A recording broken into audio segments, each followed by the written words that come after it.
What's up mga par? So ayan, nandito tayo sa likod, no? Dahil tiglagas yung ating yung purong kahoy dito sa likod. So ayan yung nangyari, tambak. So marami pa yan kanina, iano ko lang, no? Binalis ko na yung iba. Kasi yung ayan yung puno. Ayan, nagtaglagas na siya ngayon. So ayan. So malamang nito,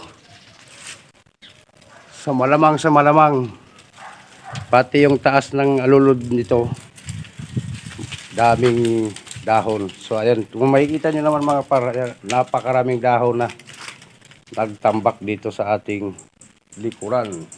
So buti nga ngayon nakapunta ko dito. So minabuti ko muna kung alisin to para naman kahit papano mabawas-bawasan yung ating mga dahon dito sa likod namin, no? Dito sa budiga. So kung nakikita nyo mga par, napakaraming dahon, no? Kasi nga naglagas yung puno. So ang gagawin natin ngayon mga par, dahil nandito naman tayo, so kahit pa paano wawalis-walisin natin dito sa ganun, babawasan, no? Bira lang kasi tayo nandito. So tingnan ko yung likuran, naglagas na yung puno, kaya marami siyang dahon. So ang gagawin natin ngayon, susunugin natin ito ngayon. So, ayan mga par, ha?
Napakarami ng dahon.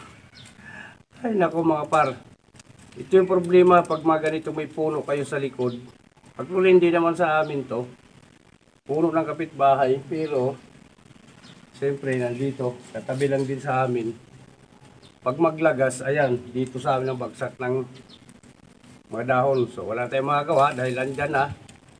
So gagawin natin, linisin na lang natin. So ayan mga par, no?